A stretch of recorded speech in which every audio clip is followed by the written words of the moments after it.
انشاءاللہ تعالیٰ پہلے آج آیت نمبر 65 سے آگے جو آیات ہیں 2 آیات انشاءاللہ ان کا پہلے ترجمہ ہوگا اور پھر اس کے بعد تفسیر میں جو باتیں رہ گئی انشاءاللہ وہ آج عرض کروں گا۔ اعوذ باللہ من الشیطان الرجیم، بسم اللہ الرحمن الرحیم۔ وَلَقَدْ عَلِمْتُمُ الَّذِينَ اعْتَدَوْا مِنْكُمْ، اور البتہ تحقیق تم جانتے ہو ان لوگوں کو کہ جنہوں نے حد سے تجاوز کیا تھا تم میں سے فی السبت، ہفتے والے دن۔ کیونکہ جو یہودی تھے نا حضور پاک صلی اللہ علیہ وسلم کے زمانے کے، تو ظاہر ہے وہ اپنے آباء و اجداد کے کارناموں سے واقف تھے نا، جیسے ہم مسلمان ہیں تو ہم اپنی تاریخ اسلام سے واقف ہیں، تو ظاہر ہے وہ بھی اپنی تاریخ سے واقف تھے، تو انہیں پتہ تھا کہ بھئی ہم بنی اسرائیل میں کچھ لوگ تھے جن پر یہ عذاب آیا تھا، تو ان کو پتہ تھا۔ تو ارشاد فرمایا تم جانتے ہو نا، تو اس کے بعد فرمایا کہ جب انہوں نے حد سے تجاوز کیا فَقُلْنَا لَهُمْ، ہم نے انہیں کہا کونوا قِرَدَةً خَاسِئِينَ، ہو جاؤ بندر ذلیل، مطلب کہ ان کی صورتیں اللہ نے مسخ کر دیں، بندر خنزیر بن گئے اور ان کی شکلیں بدل گئیں۔ فَجَعَلْنَاهَا نَكَالًا، اللہ فرماتے ہیں ہم نے ان کو عبرت بنا دیا۔ کیا بنا دیا؟ عبرت۔ ہاں عبرت، دیکھو نا اللہ پاک نے عبرت بنا دیا، لما بین یدیہا، اس زمانے کے لوگوں کے لیے، وما خلفہا، اور بعد میں آنے والے لوگوں کے لیے اللہ پاک نے عبرت بنا دیا، وموعظۃ للمتقین، اور نصیحت بنا دیا اللہ نے پرہیزگاروں کے لیے۔ ابھی آپ حضرات نے ترجمہ سماعت فرما لیا، اس کی تفسیر میں کچھ باتیں تو آپ نے سن لی ہیں، اصل واقعہ بھی آپ نے سن لیا ہے۔ اب میرے بھائیوں جو بات سمجھنے والی ہے وہ یہ ہے کہ دیکھیں اللہ پاک نے بہت ساری پہلی قوموں کو ہلاک فرمایا اور ان کا ذکر اللہ تعالیٰ نے قرآن پاک میں بڑی تفصیل کے ساتھ کیا ہے، خاص طور پر جو سورہ ہود ہے نا اس میں تو بڑی تفصیل ہے اس کی، انشاءاللہ آپ سنیں گے۔ تو حتیٰ کہ یہاں تک نبی علیہ الصلوۃ والسلام نے ارشاد فرمایا کہ سورہ ہود نے مجھے بوڑھا کر دیا ہے، یعنی کہ اتنے وہ خوفناک واقعات ہیں، اتنے وہ نصیحت والے واقعات ہیں کہ حضور پاک صلی اللہ علیہ وسلم سے جب سوال ہوا کہ یا رسول اللہ آپ پر بڑھاپا جلدی آ گیا ہے، تو حضور پاک نے فرمایا کہ ہاں سورہ ہود نے مجھے بوڑھا کر دیا۔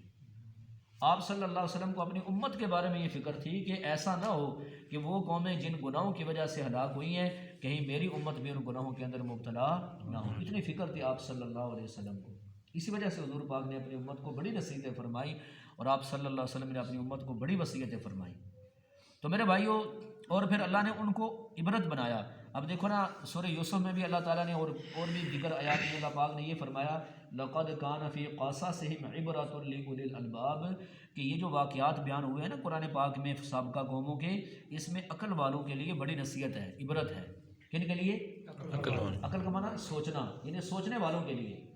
تو میرے مسلمان بھائیوں اس لیے ہمیں سوچنا چاہیے کہ یار آج ہمارے اوپر بھی خاص طور پر اہل اسلام کے اوپر طرح طرح کی آفتیں آتی رہتی ہیں، ہر سال آتی ہیں، سال میں کئی دفعہ آتی ہیں، تو ہمیں اپنے اعمال کا جائزہ لینا چاہیے کہ نہیں؟ سارے بولیں ہمیں اپنے اعمال کا جائزہ لینا چاہیے نا، ٹھیک ہے۔ یہ آفتیں ہمارے اوپر آتی ہیں، کیوں آتی ہیں؟ اس کے پیچھے بہت ساری وجوہات ہو سکتی ہیں، لیکن ایک بڑی وجہ میرے بھائیوں ہمیں یہ نظر آتی ہے کہ وہ اللہ تعالیٰ کی نافرمانی، بلکہ کھلے عام نافرمانی ہے، اس کی وجہ سے آج اللہ پاک کے عذاب مختلف انداز میں ہمارے اوپر آتے رہتے ہیں۔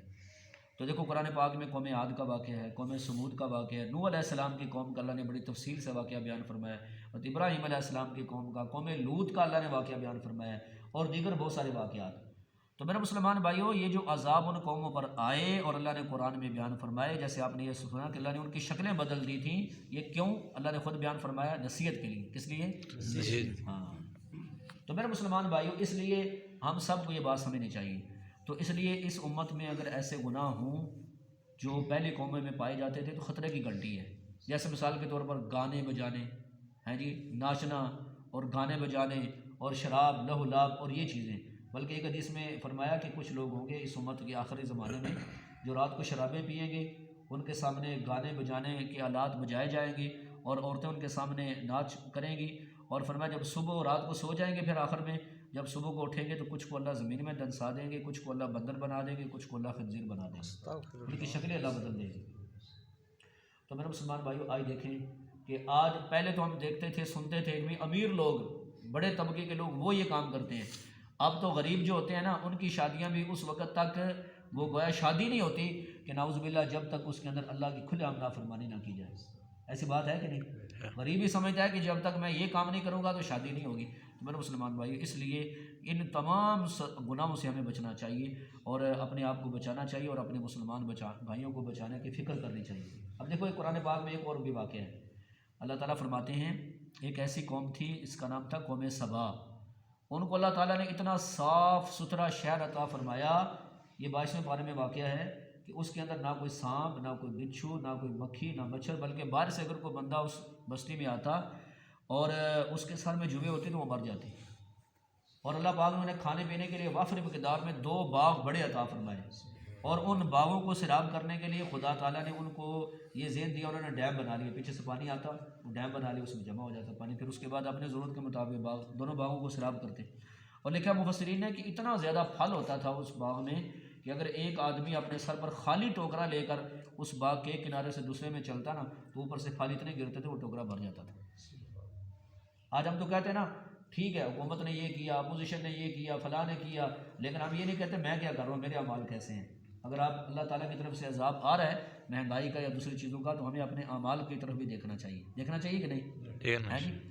تو انہوں نے کیا کیا، بجائے اس کے کہ اس اچھے ماحول میں اللہ کی عبادت کرتے انہوں نے گناہ شروع کر دی، اللہ پاک کی نافرمانیاں شروع کر دی. جب انہوں نے اللہ تعالیٰ کی نافرمانیاں کی تو وقت کے جو نبی تھے، پیغمبر تھے، انہوں نے سمجھایا کہ باز آ جاؤ، لیکن وہ باز نہیں آئے. تو عذاب کی پہلی قسط اس انداز میں آئی کہ ان کا جو ڈیم بنا ہوا تھا اس کو چوہوں نے کاٹنا شروع کر دیا، نیچے سے دروازوں کو کھانا شروع کیا. انہوں نے بلیاں پالیں تاکہ چوہے بھاگ جائیں، تو وہ چوہے اتنے بڑے تھے بلیاں ان کو دیکھ کے بھاگ گئی. بات سمجھا رہی ہے؟ اللہ کا جب عذاب آتا ہے نا دیکھو اب کیا ہوا جناب، ان چوہوں نے ان کو نیچے سے دروازے کھا لیے سارے، اور پھر ایک دن ڈیم ٹوٹا اور وہ سارا جو ان کی بستی تھی اور جو کچھ بھی تھا باغ وغیرہ وہ سب ختم ہو گیا. تو اللہ فرماتے ہیں اس کے بعد وہاں کانٹے دار جھاڑیوں کے سوا کچھ بھی نہیں تھا. یہ کیوں میرے بھائیوں؟ جب انہوں نے اللہ پاک کی نافرمانی کی. ٹھیک ہے، ایک تو میرے مسلمان بھائیو یہ بات عرض کرنی تھی اس واقعہ کے ضمن میں. دوسری بات میرے بھائیو یہ عرض کرنی ہے کہ دیکھیں آج دنیا میں ہر بندہ، خواہ وہ میں ہوں، آپ ہیں یا کوئی بھی ہے، ہر انسان وہ اپنے بارے میں فائدہ سوچتا ہے، نقصان کے بارے میں کوئی بندہ بھی اپنے بارے میں نہیں سوچتا. وہ الگ بات ہے کہ کسی کا کوئی فائدے کا معیار ہے، کسی کا فائدے کا کوئی معیار ہے، لیکن میرے بھائیوں سب سے بڑا فائدہ اپنا اور اپنے بیوی بچوں کا، اپنے مسلمان بھائیوں کا، اپنے رشتہ داروں کا یہ ہے کہ انہیں اللہ کے عذاب سے بچانے کی فکر کی جائے. یہ سب سے بڑا فائدہ ہے، یہ سب سے بڑا فائدہ ہے. اور یاد رکھو اللہ کا عذاب یہ صرف یہ نہیں ہے کہ جب دنیا میں اللہ کا عذاب آتا ہے تو صرف نافرمانوں پہ آتا ہے، بلکہ اس میں سارے مارے جاتے ہیں. ہاں وہ الگ بات ہے، جو بندہ خود صحیح ہوتا ہے، اس کا ایمان اعمال صحیح ہوتے ہیں تو وہ آخرت میں بچ جائے گا، لیکن دنیا میں وہ بھی ساتھ ہی مارا جائے گا. تو میرے مسلمان بھائیوں سب سے بڑا فائدہ اپنا، اپنے بیوی بچوں کا، اپنے بہن بھائیوں کا، اپنے رشتہ داروں کا اور مسلمانوں کا یہ ہے کہ ان کے بارے میں میرے بھائیوں یہ فکر کی جائے، اپنے بھی فکر کی جائے کہ اللہ کے عذاب سے ہم محفوظ ہو جائیں. نہیں سمجھ آئی؟ تو اس کا کیا معنی ہے؟ اس کا معنی یہی ہے کہ بھئی ہم خود بھی اچھے کام کریں، اچھے کام کی دعوت دیں، ہم خود بھی برائی سے بچیں اور برائی سے بچنے کی دعوت دیں. اب دیکھیں جی یہ ہمارا وجود ہے نا، جسم ہے، ادھر دیکھیں یہ ہمارا وجود جسم ہے نا، اس میں ایک سوئی چبھ جائے نا تو پورا جسم کے اندر میرے بھائیوں پریشانی ہو جاتی ہے، تکلیف ہو جاتی ہے، ایسی بات ہے نا. تو میرے مسلمان بھائیوں جب اللہ کا عذاب آتا ہے، آپ دیکھیں جب خدا تعالیٰ کا قہر زمین پہ نازل ہوتا ہے اس وقت انسان کی کیا کیفیت ہوتی ہے، کیا حالت ہوتی ہے. جب یہ زلزلہ آیا تھا 2005 میں اور 2010 میں، تو 2005 میں جو زلزلہ آیا تھا اس کے بارے میں ایک جگہ میں پڑھ رہا تھا کہ جب وہ عذاب آیا، زلزلہ آیا، تو منصیرہ میں ایک بہت بڑا ہوٹل تھا وہاں، تو اس سے ایک بندہ بھاگ کے باہر نکلا، دروازے سے باہر نکل گیا، کسی غیبی طاقت نے اسے اٹھا کے پھر اندر پھینک دیا، پورا ہوٹل گر گیا، اس کے اندر وہ پس گیا، ختم ہو گیا.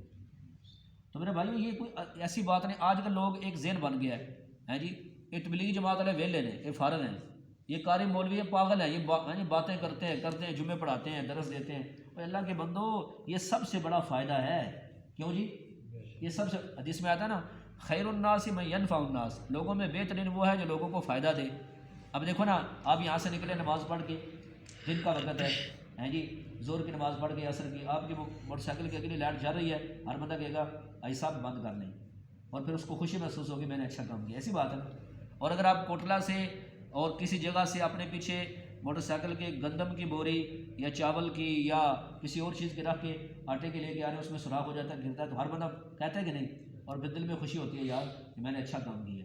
تو میرے بھائیوں اپنی کوئی فکر نہیں ہے ہمیں مسلمانوں کو کہ یار اگر میری نمازیں قضا ہو رہی ہیں، تکبیر اولیٰ مجھے نہیں مل رہی، میری فجر کی نماز، ظہر کی نماز، عصر کی، مغرب کی، عشاء کی نماز رہ رہی ہے جی، یا یہ ہے کہ میں کسی حرام کام کے اندر مبتلا ہوں، یا میری بیوی بچے نماز نہیں پڑھتے، میرے بہن بھائی نماز نہیں پڑھتے، یا میرا پڑوسی مسلمان ہے وہ نماز نہیں پڑھتا، تو مجھے کوئی فکر نہیں ہے۔ تو ایک فکر ہے دنیا کی، ایک فائدہ دنیا کا اور ایک فائدہ ہے آخرت کا، اور سب سے بڑا فائدہ کون سا ہے؟ آج بھی ایک جگہ میں بیان کر رہا تھا، میں نے کہا دیکھو دنیا میں جنت میں مزہ یہی ہے، جنت میں کیا مزہ ہے جی، کہ دنیا میں آپ جتنے مرضی عیاشی کے سامان اکٹھے کر لیں، جتنا مرضی اپنی دنیا کو خوبصورت بنا لیں، لیکن ایک وقت آئے گا کہ آپ کو وہ سب کچھ چھوڑنا ہوگا کہ نہیں؟ چھوڑنا سب کچھ چھوڑ کے جانا ہوگا، اور وہ قبر تاریک کے اندر جس میں نہ کوئی بستر ہے، نہ کوئی اس میں جناب والا اور سہولیات ہیں، کچھ بھی نہیں ہے، لیکن جنت میں مزہ یہ ہے کہ وہاں بہت ہی نہیں ہے، ہے جی۔ تو جو سب سے آخر میں جنت میں جائے گا نا بندہ، سب سے آخر میں اللہ تعالیٰ اسے جتنی بڑی دنیا ہے نا اس سے 10 گنا زیادہ رقبہ اللہ اسے جنت میں عطا فرمائے گا۔